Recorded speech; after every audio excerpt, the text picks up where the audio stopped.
The noise echoed through the first-class cabin as two security officers rushed in. Just seconds before, no one could have imagined this scene. A man in a tailored suit, titanium glasses glinting under the cabin lights, being dragged from his seat like a common troublemaker. Phones shot up. Cameras swung to capture it all. Whispers rippled like waves. What is happening? That man was Darius King, 46, founder and CEO of Sentinel Shield Security, a billion-to-dollar cybersecurity company. But in that moment, with his arms pinned tight, his leather briefcase on the floor, and papers scattering across the aisle, he was no longer a symbol of success. He was just the black man dragged from his seat. Darius did not shout. He did not resist. He looked straight into a passenger's phone camera, eyes steady, breath heavy, but voice deep and calm. "This is my seat. I have a valid ticket, and I will leave under protest." The words sank into the tense air, but they planted the seed of a storm that would erupt hours later.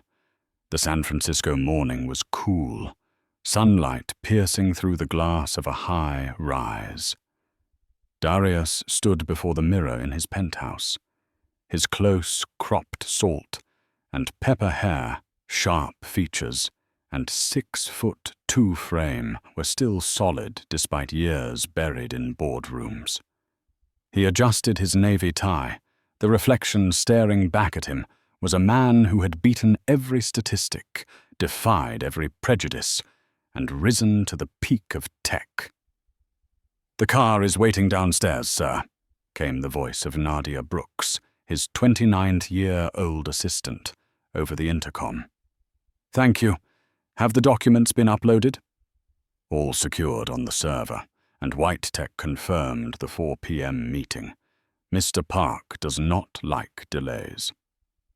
Darius nodded slightly, a faint smile crossing his face. The $500 million merger in Chicago awaited him. It was more than a deal. It was a legacy, a chance to rewrite tech history, to build the most diverse leadership team in the industry. At check-in, the attendant greeted him with a polished smile. "Welcome, Mr. King. We've upgraded you to 2A, first-class premium, as a thank you." For a rare moment, Darius felt recognition without a fight. He smiled politely in return. In the lounge, he reviewed the contract again. Every figure, every chart, everything ready.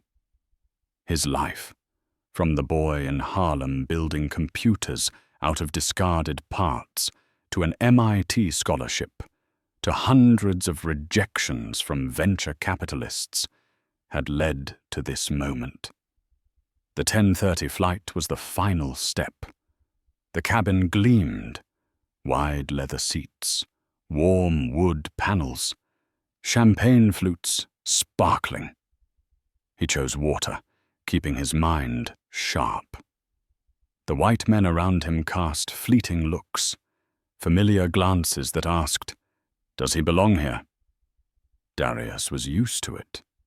He opened his laptop, refining his presentation. Then it began. Flight attendant Brittany Hale, blonde hair, forced smile, kept glancing at the door. From there strode Colin Mercer, 52, a luxury watch flashing on his wrist, his voice booming. "I always sit here. Seat 2A is mine." Brittany dipped her head, then turned to Darius with that awkward smile.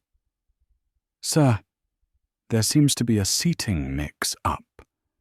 Could you please move to another seat?" Darius looked up, his gaze calm. "My ticket is for 2A. There is no mix-up." Mercer tilted his chin, not even glancing at the boarding pass Darius held out. "Do you understand? I'm a loyal customer. This is always my seat." Brittany rushed in. "We can arrange premium economy with partial reimbursement." Premium economy? A billionaire CEO with a valid first-class ticket being asked to step down to an upgraded coach seat? Darius swallowed his anger, his voice firm. "No, I purchased this seat. I will sit here." Passengers began whispering. Some averted their eyes, some stared, waiting for drama. Darius felt the humiliation rising, but under the table, he slid his phone, camera recording. Carolyn Tate, the cabin supervisor, approached. Her eyes went straight to Mercer. "We apologize for the inconvenience, Mr. Mercer. We'll resolve this immediately." Then she turned to Darius, her tone sharp. "Sir, you must change seats or deplane. You are delaying the flight." Darius exhaled slowly. "I am not delaying anything. I am simply sitting in the seat I purchased." A signal. 2 security officers appeared. "Sir, please come with us." "On what grounds?" Darius asked. No answer. Only the rough grip of hands tightening around his arms. His briefcase fell, papers scattering. "My documents!" he shouted. But he was hauled away. The last image before the cabin door closed, Mercer settling comfortably into 2A, raising a glass of champagne, a smug smile across his face. The airport corridor stretched long under fluorescent lights. The security officer's footsteps echoed with each step. Darius walked between them, shoulders straight, eyes bright. In Seoul, the humiliation burned. But deeper still, one thought thundered. They chose the wrong man to humiliate. This is not the end. This is only the beginning. The echo of security boots pounded hold against the marble floor of O'Hare Airport. Every eye turned toward the man in a suit, pinned between 2 guards like a criminal. Phones shot up, lenses darted to capture every angle. Some whispered with pity, others watched with a mix of fascination and morbid curiosity. In the middle of those stares, Darius King did not lower his head. His shoulders stayed square, his eyes sharp, as if etching every detail into memory. The color of the watch on the guard's wrist, the indifferent scowl of the cabin supervisor, the mocking glance of Mercer settling into seat 2A. All of it, Darius would turn into evidence, into a weapon. The steel door shut behind him, the fluorescent-lit room reeking of disinfectant. Harold Quinn, a 55-year-old security manager, stepped forward with a clipboard in hand. His voice was flat and cold as he read, "You are being removed from the flight for disruptive behavior, refusing to comply with crew instructions." Darius let out a laugh, sharp as a blade. "Disruptive? I sat in the seat I purchased. None of you bothered to check my ticket. You just listened to a white passenger and dragged me out." Quinn raised an eyebrow, trying to mask arrogance with neutrality. "This is procedure, Mr. King." "No," Darius replied firmly. "This is discrimination, and I will not let it pass in silence." He checked his watch, 11:45. The Chicago flight had already taken off, carrying with it million-dollar opportunities and the documents left behind in the cabin. His 4 p.m. meeting with Ethan Park, CEO of White Tech, was in jeopardy. A decade of preparation teetered on collapse in the span of a morning. He drew a deep breath and locked eyes with Quinn. "I need to make a call." After a pause, Quinn gestured to a desk phone in the corner. 3 minutes. Darius dialed the familiar number, his voice rough but unwavering as Nadia Brooks, his assistant, picked up. "Emergency change of plans. I won't make it by 4 p.m. Call Park. Push the meeting to tonight or tomorrow morning. Tell him this was beyond my control." On the other end, Nadia's voice cracked with alarm. "He's already called twice. Fortress is making a stronger offer. If you don't show, the deal is gone."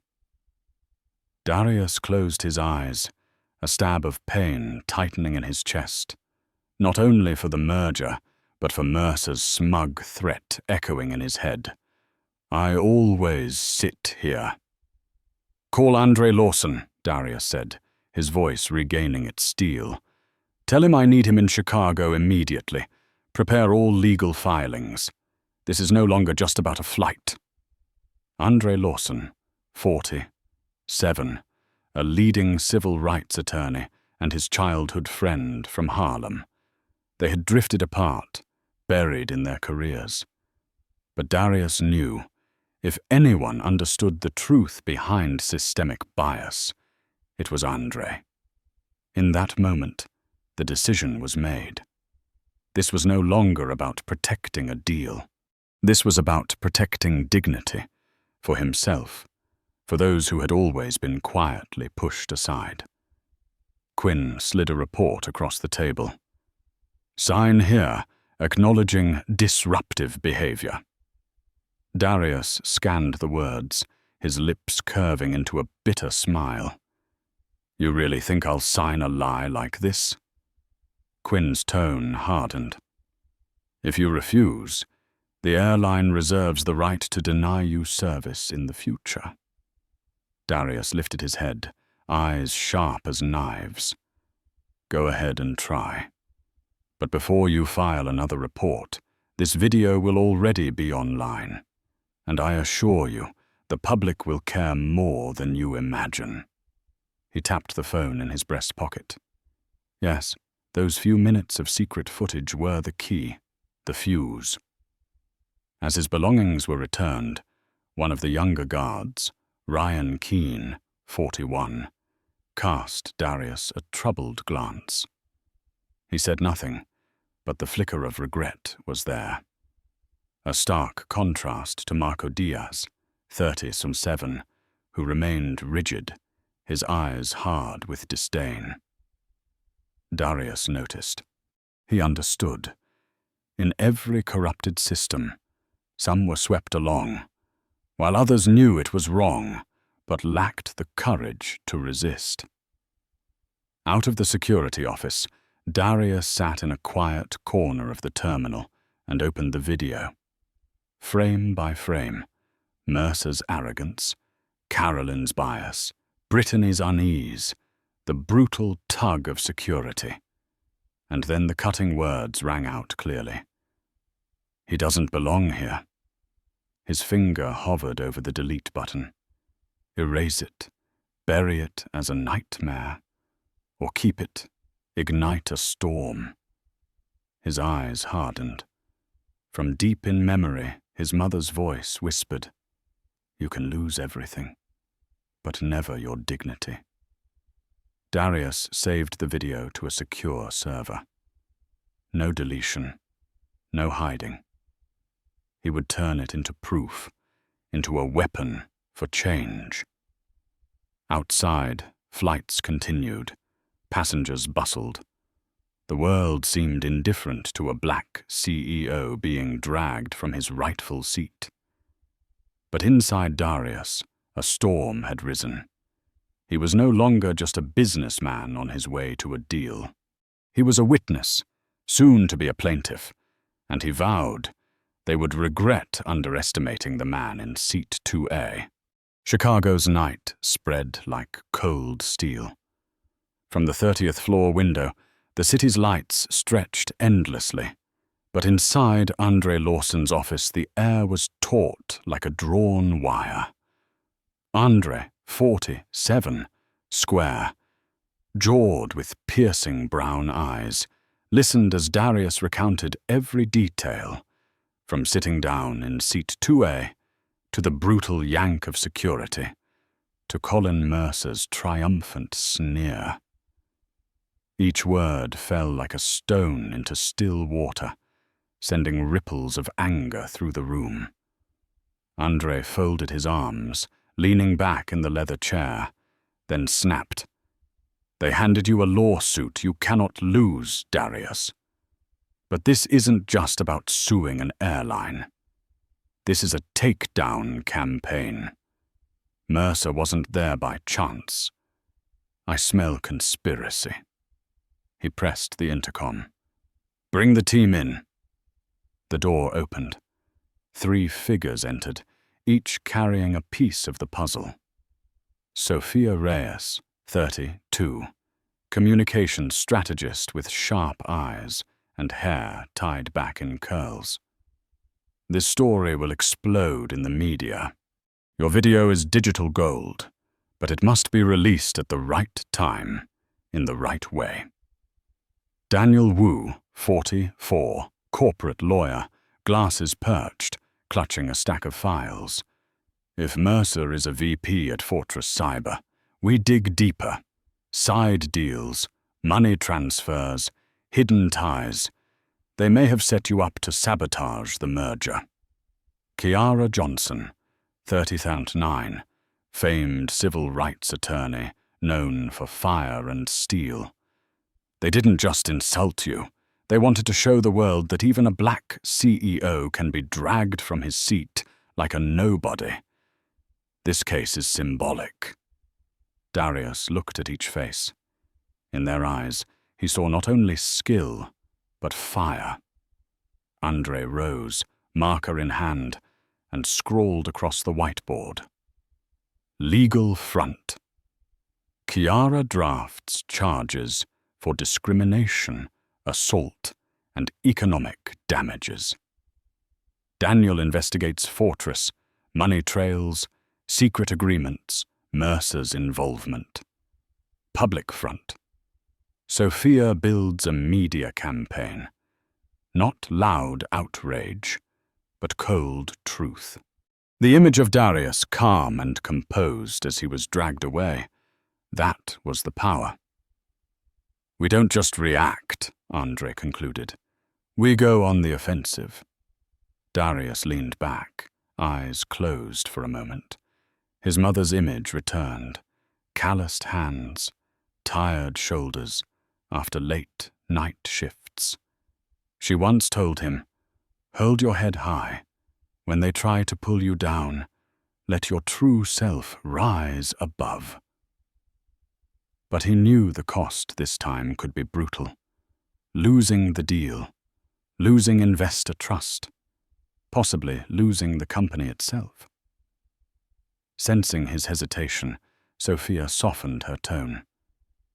"Mr. King, if you stay silent, the airline pays a few million, Fortress wins the contract, and everything fades into obscurity. But young people out there will see a black man at the top, still forced to bow his head. The question is, what legacy do you want to leave?" Daniel's fingers flew across his laptop. He looked up, urgency in his voice. "I just found something." On the screen, leaked Fortress emails glowed. One line burned. "Ensure King doesn't make the meeting. Mercer will handle it. Park must see we're more reliable." The room went still. Andre clenched his fists. "This isn't chance. This is deliberate sabotage." Darius rose, every eye fixed on him. "All my life I believed success would make me untouchable. But today, they reminded me. In their eyes, I am still just a black man, taking a seat they don't think belongs to me. If I stay silent, I am complicit. If I fight, I could lose everything. But I know this. I cannot stay silent." He turned to Andre. "We strike back, not just for me, but for everyone who has ever been pushed out of their rightful seat." Sophia tapped rapidly on her tablet. I'll contact Zoe Campbell, National Times. Pulitzer finalist. Trustworthy, not tabloid. Chiara flipped open a file. I'll draft the complaint. Tomorrow morning, I want a preliminary case ready. Daniel nodded. I'll follow the money. If Fortress is in, they will pay. Andre locked eyes with Darius. Are you ready for war? Darius clenched his fist, voice low and hard as steel. I was born into war. But this time, we win. Late night. The office glowed bright. Whiteboard covered in notes. Laptops open. Files stacked high. Phones ringing non-stop. At the center, Darius stood with arms folded, gazing out the window. Chicago's lights mirrored in his eyes. Outside, the world had no idea a storm was gathering.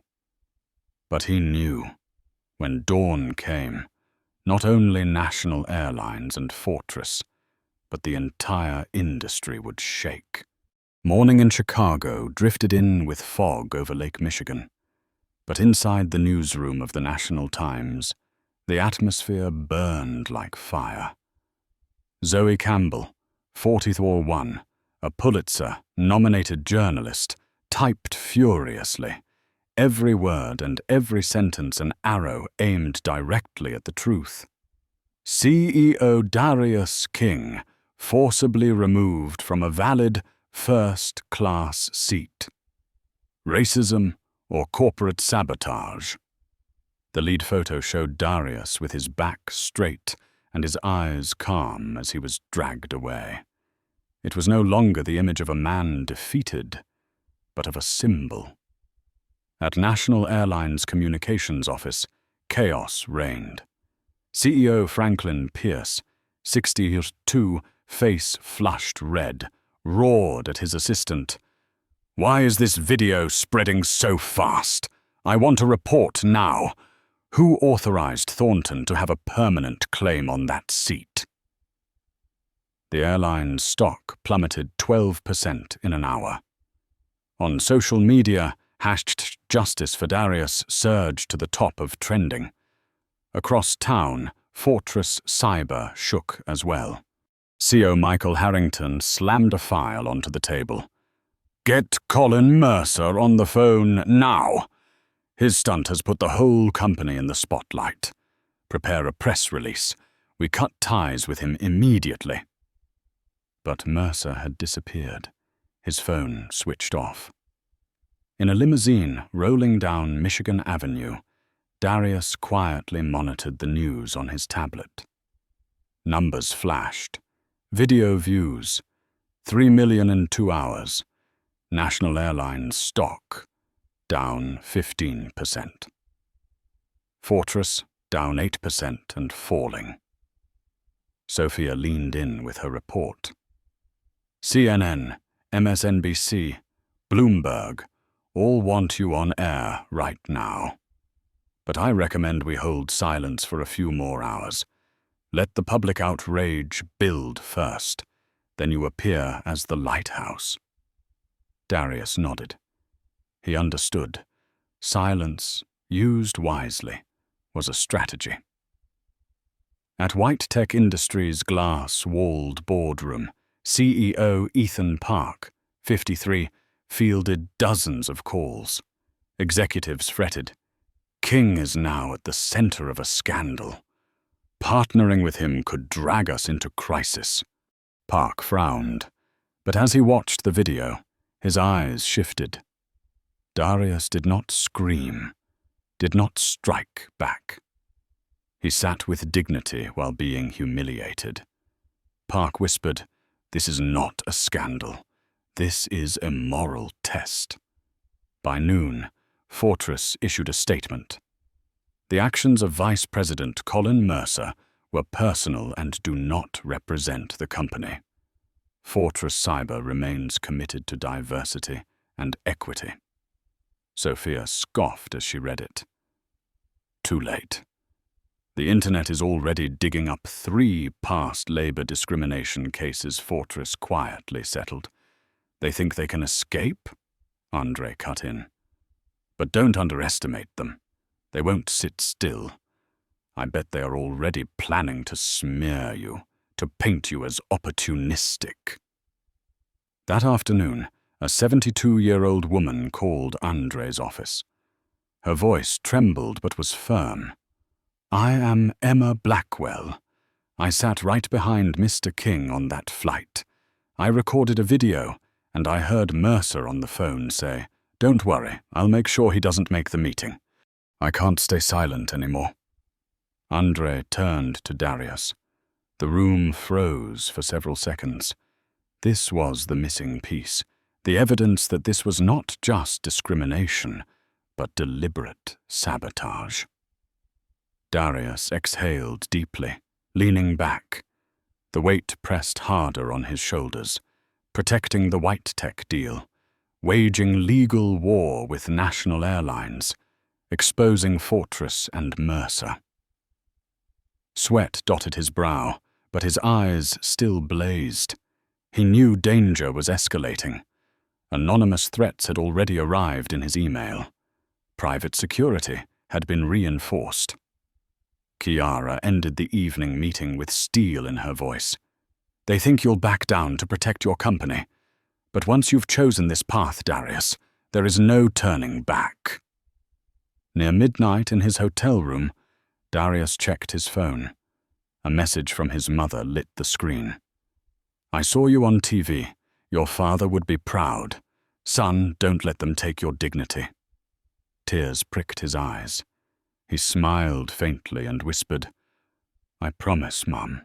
I will not let seat 2A be a stain. I will make it a symbol." While the city of Chicago sank into sleep, Andre's office still glowed with light. On the wall, the whiteboard was crowded with plans. Legal, media, alliances.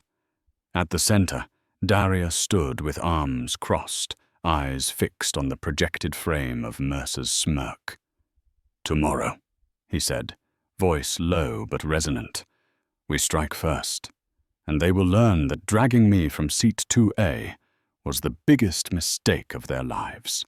The next morning, Chicago was gray, a fine drizzle falling. In the hotel where Darius was staying, an entire floor had been turned into a war room. On the wall, screens displayed live statistics, millions of video shares, hundreds of international articles. The hashtag #JusticeForDarius still at the very top.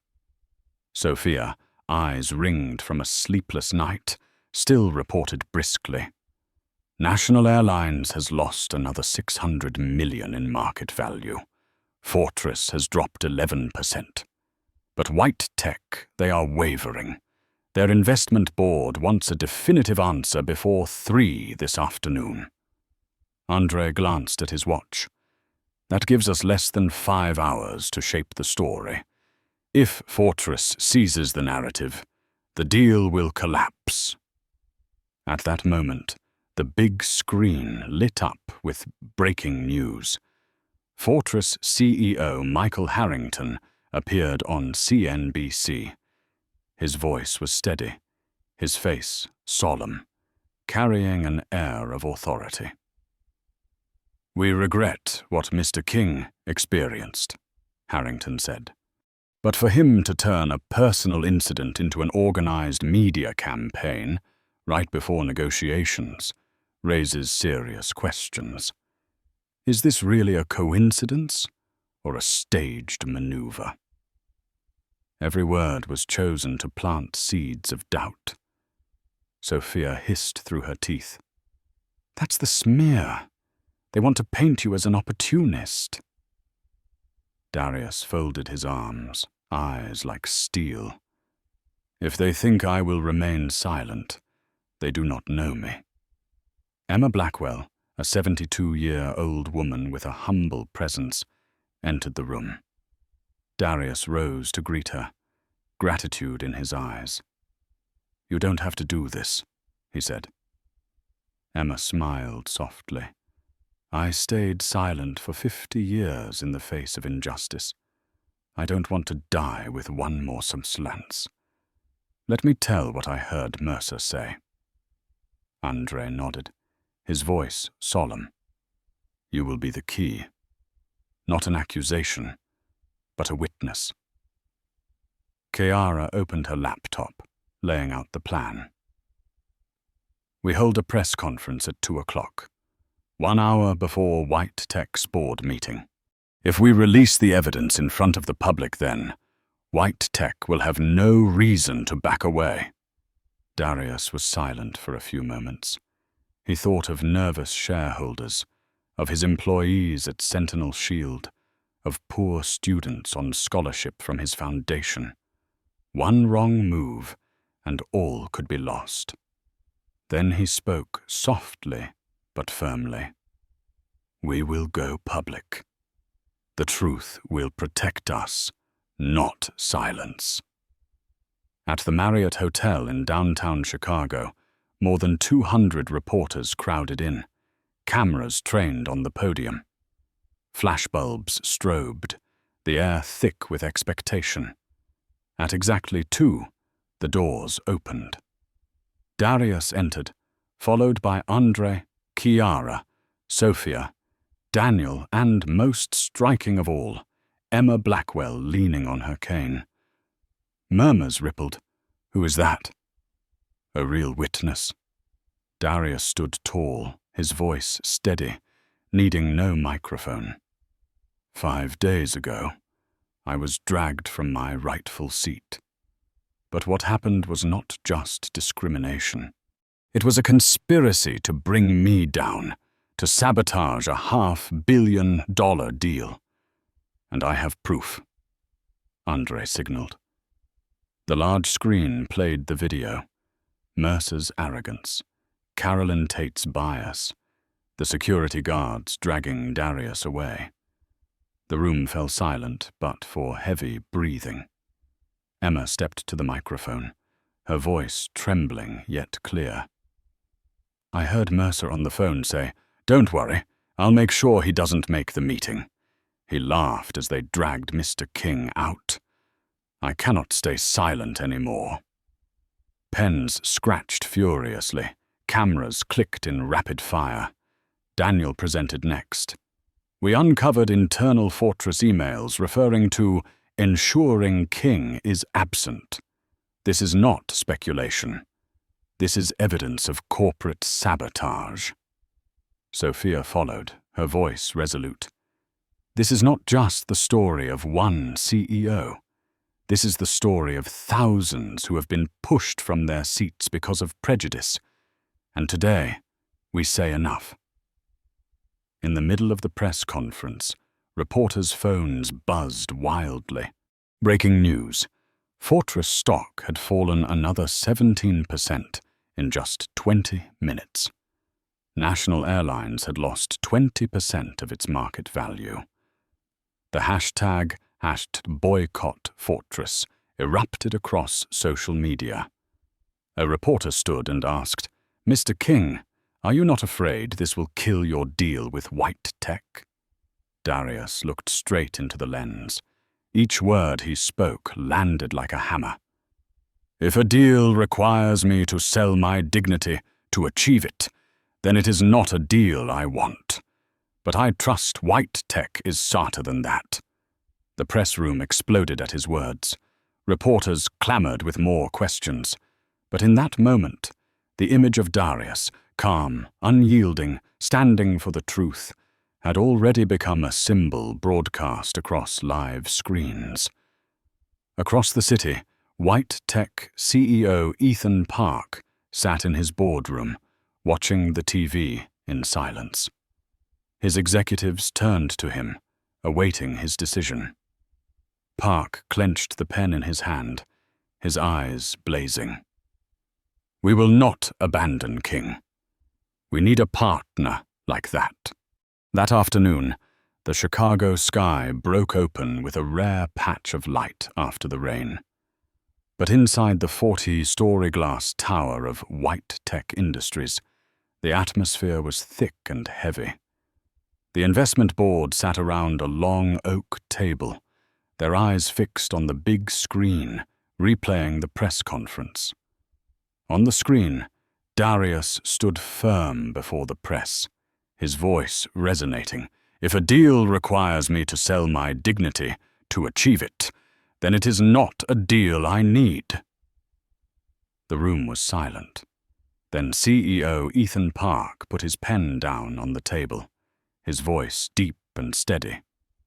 "This is the partner I want, a man who values dignity above stock price." Some investors still hesitated. But Fortress is promising an extra 5% in profits and guaranteed fast approval. Park turned back, his eyes hard. Fortress just revealed its true face to the entire world.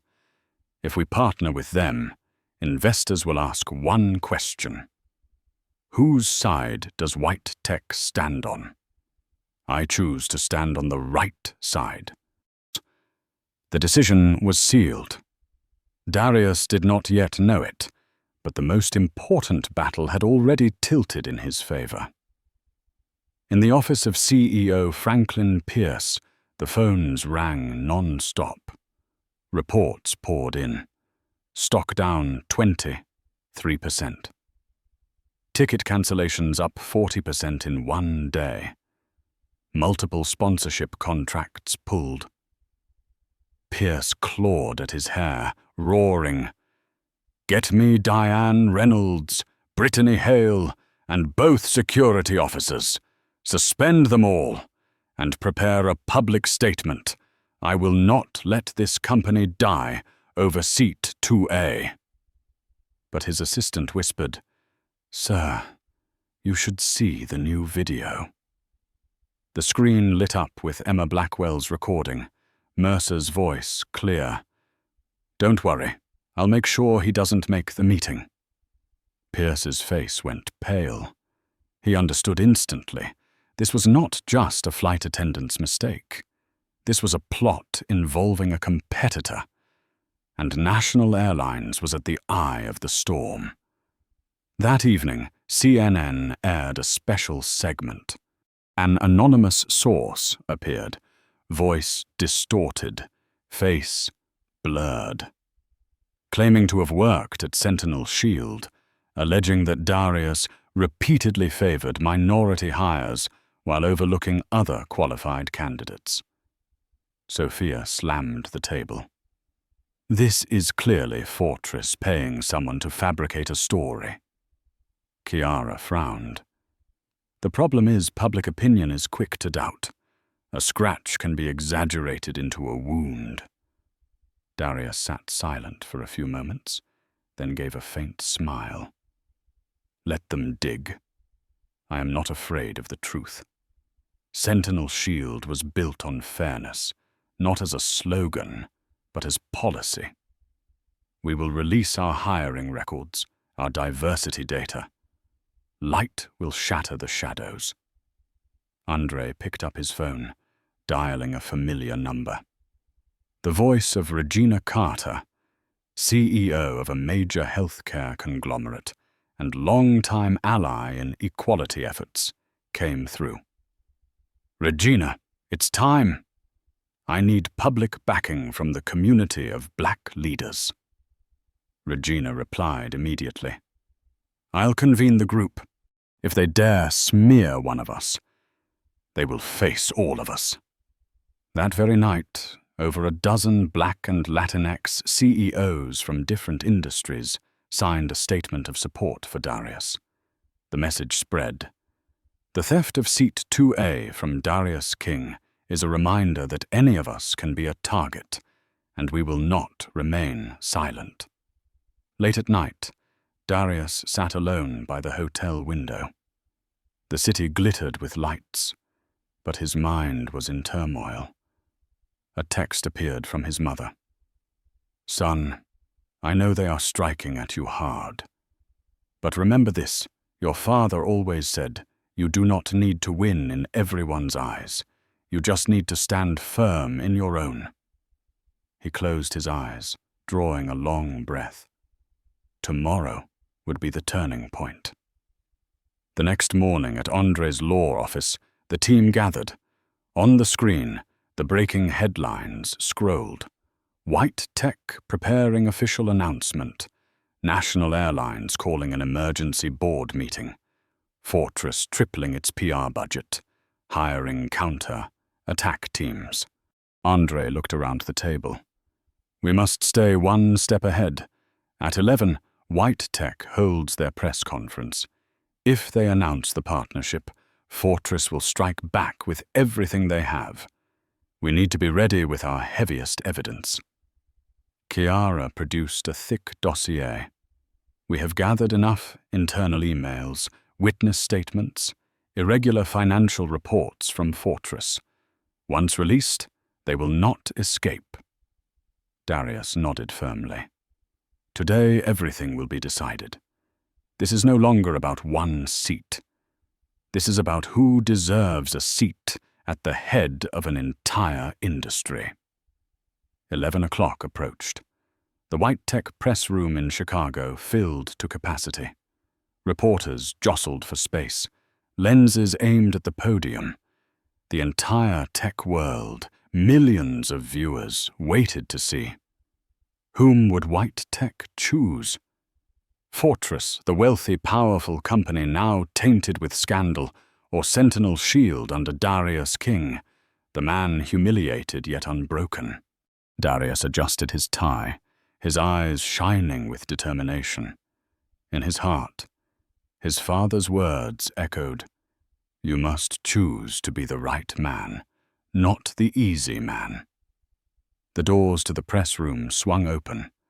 Flashbulbs exploded, and the game of power was about to enter its decisive round. That morning, the White Tech press room was packed. Over 300 reporters squeezed into the hall, cameras lined up shoulder to shoulder, floodlights blazing down on the podium. The tension was so thick one could hear the pounding of hearts in the room. The doors opened. Ethan Park, CEO of White Tech, walked out with a calm posture, but his eyes burned with resolve. He stopped, placed his hand on the microphone, and looked directly into the sea of lenses. "Ladies and gentlemen," Park began, his voice deep but carrying power. "In recent days, the public has been shaken by events involving CEO Darius King. We have monitored closely and weighed carefully. Today, I have two important announcements." The entire hall fell silent. Park lifted his head. "First, White Tech is officially selecting Sentinel Shield as our strategic partner. The $500 million merger will be signed this week." A wave of whispers and camera clicks rippled, then erupted into a storm of noise. Stock alerts flashed across screens. Sentinel Shield jumped 14% in just 10 minutes. In the hotel room where Darius and his strategy team watched the live stream, Sophia threw her arms around Andre, her eyes brimming with tears. "We did it!" she cried. Darius only smiled, his gaze bright with pride. But he knew the next declaration would be the final blow. Park raised his hand for silence. "Second, White Tech will terminate all existing contracts with Fortress Cyber, effective immediately. Because we cannot partner with a company that humiliates its rivals while enabling discrimination." The words detonated like a bomb. Reporters surged forward, microphones thrust out. Breaking headlines blasted, "Fortress loses hundreds of millions in contracts." At Fortress headquarters, CEO Michael Harrington's face turned pale. Phones rang non-stop, investors shouted. A trembling CFO reported, Shares down 31%. 3 major funds just pulled out. If we don't stop this, we will lose liquidity." Harrington roared. "Find Mercer. He dragged us into this pit. If we must, throw all the blame on him." But Mercer was holed up in a cheap motel on the outskirts of town. The glow of the television lit his hollow face. The broadcast replayed White Tech cutting ties with Fortress. His hands shook as he poured another glass of liquor. The world he thought he controlled was now crushing him. Just as Darius's team celebrated, Chiara received an urgent email from an anonymous address. She opened it, eyes widening. "My God! Everyone look at this!" On the screen was a scan of Fortress's internal contract, with a note. Mercer was only a pawn. The man behind it is Harrington. He gave the direct order. Andre frowned. "Who sent this?"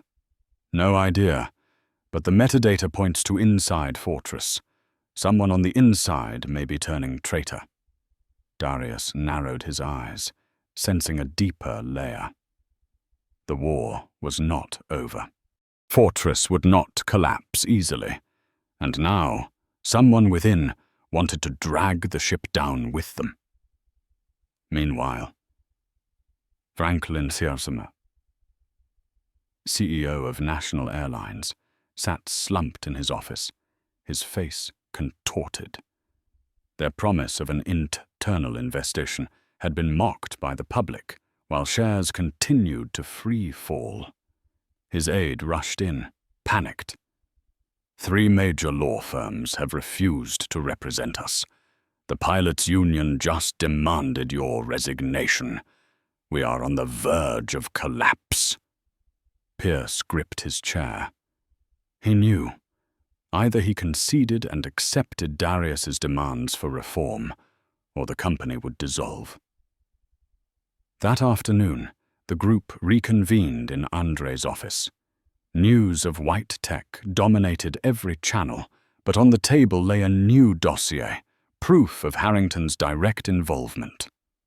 Sophia spoke quickly.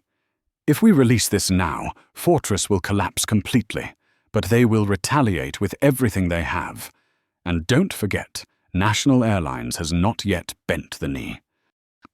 Darius drummed his fingers on the table, lost in thought. Inside him rang a question. Should he strike the finishing blow now, or hold back and use it as leverage? Andre looked him squarely in the eye. "Do you want to be the hero or the strategist? Sometimes you must know when to hit and when to hold back, to force your enemy to destroy themselves." Night fell. The city glowed neon, streets alive with motion. Darius stood alone at the window of a high rise, gazing down. 2 currents tangled in his chest, the hunger for justice and the responsibility to safeguard his company. His phone buzzed. A message from an unknown number lit the screen. "I have more evidence on Fortress. Meet me 9 a.m. tomorrow, if you want to end this war." Darius closed his eyes. The storm had not cleared. Tomorrow he would face a choice: crush Fortress immediately, or use them as a pawn to force National Airlines into surrender. He whispered, "The game has only just begun." The next morning, the Chicago sky was heavy and dark, clouds stacked like omens of a coming storm. Darius sat in the back of an armored SUV, eyes fixed on the world outside the window, hand gripping a thick folder. The anonymous message from last night still glowed on his phone. "I have proof. 9 a.m. Riverfront Cafe." Andre sat beside him, voice steady and low.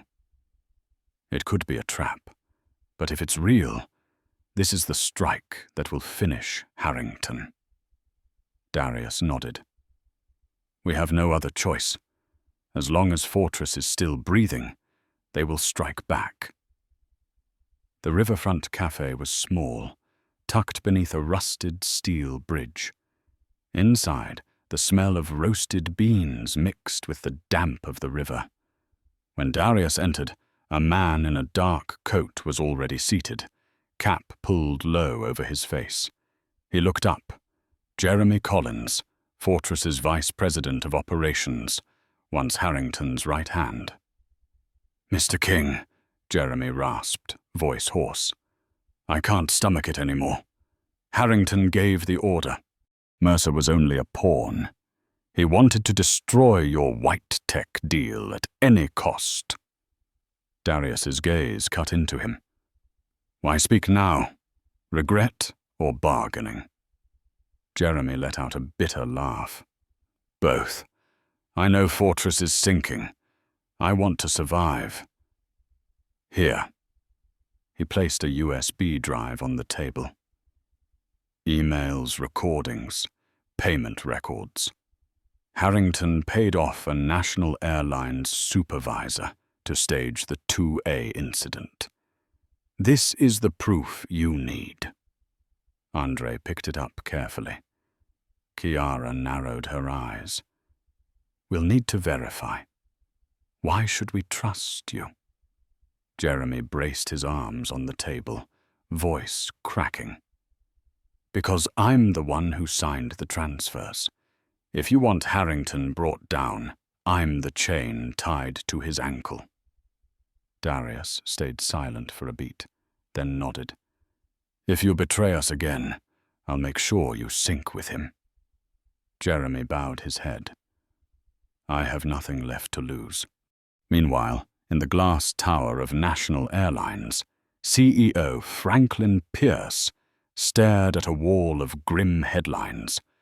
Shares in free fall, the pilots' union threatening to strike, passengers cancelling en masse. A senior advisor whispered, "You're out of options. King can finish you today. Best to negotiate, accept his terms for reform." Pierce exhaled, his lined face sagging.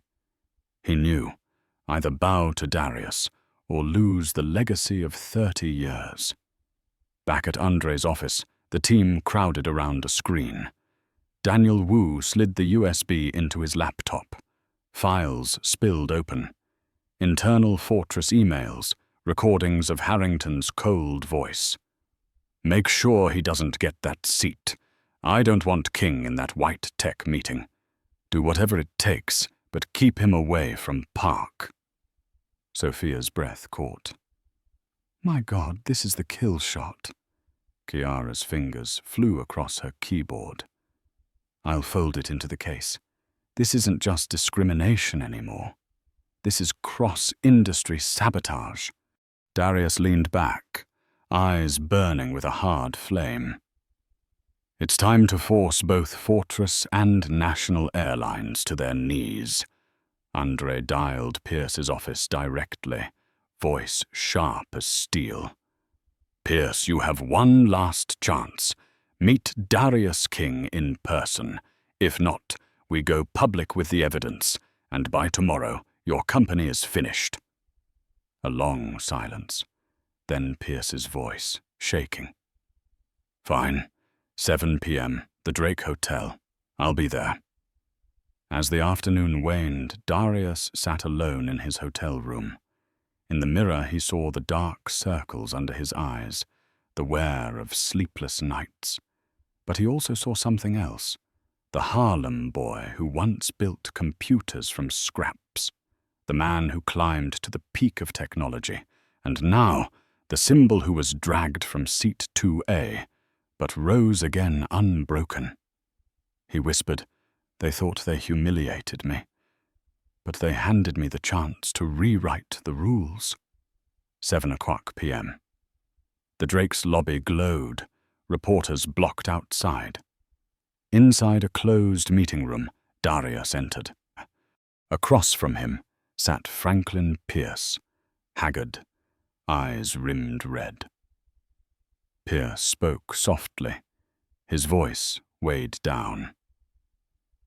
"Mr. King, I'm here to apologize and to negotiate. National Airlines will accept every condition you demand: bias training, appointing a diversity officer, reforming our grievance system. I ask only one thing: don't let us live on television." Darius stared into him. Inside, he felt two storms collide: rage that wanted to crush his opponent, and reason that reminded him of tens of thousands of innocent employees whose livelihoods hung in the balance. He drew a long, steady breath. "Mr. Pierce, tonight it isn't just you at the scales. This is the moment the entire airline industry faces history." Outside the window, the city lights spilled in, illuminating Darius's face, unyielding, resolute. He was about to give an answer that would decide not only the fate of national airlines, but the war with Fortress itself. In that moment, he understood. Seat 2A was no longer just a chair. It was the symbol of the right to be seen, the right to be respected, and the right to change the rules. Inside the closed meeting room of the Drake Hotel, the yellow light cast across the face of Franklin Pierce, CEO of National Airlines. He slumped in his chair, hand trembling as he held a glass of water, a far cry from the image of a powerful airline mogul. Across from him sat Darius King, arms folded, posture straight, eyes sharp as blades. Behind him stood Andre Lawson, Kiara Johnson, and Sophia Reyes, a wall of resolve. Pierce broke the silence, voice heavy and low. "Mr. King, I admit our mistakes. We let Mercer and Fortress manipulate us. I am sorry. I beg you not to destroy National Airlines. Tens of thousands of employees and their families would lose everything." Darius raised an eyebrow. "Mr. Pierce, the issue isn't whether I can destroy your company. The issue is that your company chose to shield wrongdoing instead of defending fairness. Do you expect me to stay quiet, sign an NDA, and take a few $1 million in exchange for dignity?" Pierce stayed silent, eyes wandering, then returned with a desperate plea. "I'll offer $10 million and an internal reform program. But please, keep it out of the press. If you go public, we won't survive."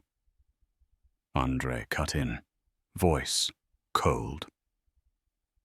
"Mr. Pierce, with what we have, video, witnesses, emails from Fortress, going public is only a matter of time. You're in no position to bargain." Darius rose slowly, stepping closer to the table, eyes fixed on Pierce. "I don't want your money. I want change. If National Airlines wants to survive, you will commit to 3 things: a public apology, and admission of wrongdoing, mandatory anti-bias training with quarterly transparency reports, and the appointment of a chief diversity and equity officer with equal authority to the COO. Pierce's face drained of color. "That will cause a shareholder revolt." "No," Darius replied, voice like steel. "It will show shareholders this company has a chance to survive. The public will never forgive cover-ups. They only forgive those who admit their wrongs and choose to fix them." Just as the air grew thick, Sophia's phone buzzed. She glanced at the screen, then gave a signal. Breaking news flashed across. "Fortress whistleblower reveals CEO Harrington directly ordered National Airlines incident." The files from Jeremy Collins's USB had reached the press. Major outlets published Harrington's emails and recordings, instructing Mercer. The room seemed to tremble with the revelation. Chiara let out a cold smile. Fortress just buried itself. Now, Mr. Pierce, will you still stand on their side? Pierce shook, then slumped, shoulders collapsing. Fine. I'll comply. Darius extended his hand, not for a handshake, but to lay down a file of reform terms on the table. Sign this, and prepare for a joint press conference. There's no other way out. Pierce stared at the papers, sweat dripping down his temple. Then, drained of strength, he signed. Andre nodded. Tomorrow, National Airlines will appear alongside Darius King. This will be the event that reshapes the entire industry. That night, the team gathered in the war room. Sophia reported, "Fortress stock has plunged another 40%.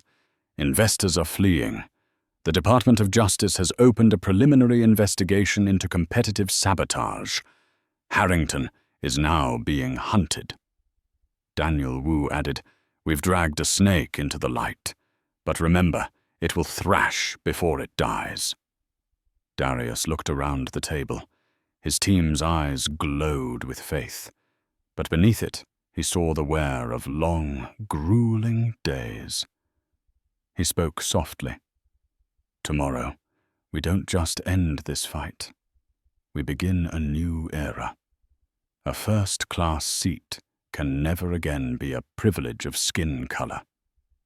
Late that night, Darius returned to his hotel room. He opened the window, the cold wind rushing in. In the mirror, he saw a man aged by days of storm, but with eyes brighter than ever. His phone buzzed. A message from his mother. "Son, your father would be smiling somewhere. You chose to be the right man." Darius closed his eyes, a tired but proud smile crossing his lips. Tomorrow, when the flashbulbs erupted in the press room, the world would witness a black CEO turning humiliation into a revolution. The next morning, the Drake Hotel became the center of global media. Outside, hundreds of reporters lined up, camera flashes bursting without pause. Inside, the press hall was packed to the brim, rows of seats crammed with cameras, microphones, and expectant eyes. Darius King stepped out from backstage. He wore a charcoal gray suit, his face weary from days of turmoil, but his eyes burned bright like fire. Behind him were Andre, Chiara, Sophia, and Daniel. To the right of the podium sat Franklin Pierce, CEO of National Airlines, his expression tense yet resolute. Murmurs rose like a tide, but when Darius placed his hand on the microphone, the room fell silent. "Ladies and gentlemen," Darius began, his voice deep and resonant. "5 days ago, I was dragged from seat 2A while holding a valid ticket. But what happened was not just a personal humiliation. It was proof of a sickness in the system, discrimination, bias, and disregard for human dignity." The clicks of cameras filled the silence. Darius paused, eyes locking on the press. "Today, I am not standing here to speak only for myself. I am standing here for everyone who has ever been pushed from a place that was rightfully theirs because of the color of their skin, their gender, or any other prejudice." Franklin Pierce rose to his feet, his face taut but his voice steady. "On behalf of National Airlines, I apologize to Mr. King, and to every passenger who has ever been treated unjustly. We will not cover this up. We will reform." He read aloud a pledge for the cameras. mandatory anti-bias training for all employees, the creation of a chief diversity and equity officer, and quarterly public reports on discrimination complaints. The press hall erupted in shock. For the first time in history, a major airline had bowed publicly, admitted its mistakes, and promised reform in front of the world. Andre signaled. The screen behind them lit up, displaying emails and recordings from Jeremy Collins's USB. Harrington's voice rang out, cold and commanding. "Make sure King doesn't make it to the meeting. Do whatever it takes." Murmurs swelled into a storm. A reporter shouted, "Mr. King, what price will Fortress pay?" Darius answered simply, each word striking like a hammer. "They will pay with the truth." At that very moment, breaking news flashed on reporters' phones. The Department of Justice had officially opened an investigation into Fortress for competitive sabotage and systemic discrimination. Fortress stock plummeted in free fall. Emma Blackwell, the 72-year-old woman, was invited to the podium. Leaning on her cane, her voice trembling yet her eyes blazing, she declared, "I once stayed silent when I saw injustice, both in the past and on that flight. But today, I will not stay silent. I saw it, I heard it, and I confirm, they orchestrated this to humiliate Mr. King." The press hall exploded with applause. A small but courageous witness had shaken an entire system. When the applause subsided, Darius bowed his head, his voice low but resonant. Seat 2A is not just a seat. It is a symbol. A seat for fairness, for dignity, for the right to be seen. Today, we are not just protecting one seat. We are protecting the principle that no one can be diminished simply for being different. In that moment, camera flashes blazed, capturing the image of Darius standing alongside Franklin Pierce and Emma Blackwell, three people from three different worlds, united in one commitment: change. When the press conference ended, cheers still echoed in the hallway. Darius stepped into the lounge and collapsed into a chair. Andre placed a hand on his shoulder. "You just rewrote history. But remember, this battle is only beginning." Darius smiled faintly, weary yet proud. "I do not seek war, but if war comes, I will turn it into an opportunity for change." Within hours, the stock market witnessed an extraordinary shift. Fortress lost more than half its value. Sentinel Shield and White Tech, in contrast, surged, hailed everywhere as a technology alliance for justice. National Airlines, instead of collapsing, regained public trust with its transparency. Passengers began to speak out. "I'll keep flying with them, because at least they had the courage to admit their wrongs." That night, Darius stood alone by the window of his high-rise apartment, Chicago's lights glittering like stars. His phone buzzed with a message from his mother. "Son, your father would be proud, not because you won, but because you did what was right." He closed his eyes, letting the emotions rise. Deep down, he knew the fight for justice was far from over.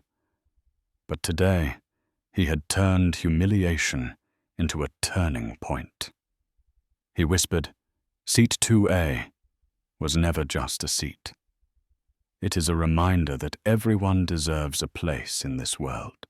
In a world where a single seat can expose an entire system, Darius King proved that dignity is not a privilege, it is a birthright.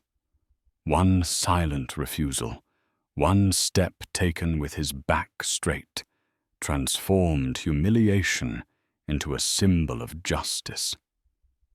This story reminds us that success, wealth, and power are never enough to shield you from prejudice. But it is steadfastness and courage that can make the world itself change. If you have ever witnessed injustice right before your eyes, what would you do? Stay silent, or stand tall like Darius? If you believe that respect should be the default, not a privilege, hit like to help this story spread. Don't forget to subscribe so you can journey with us in the stories to come, where truth will be revealed and justice will never be forgotten. And leave a comment with just 2 words, human dignity, to remind us all that no matter who you are, you deserve a place in this world.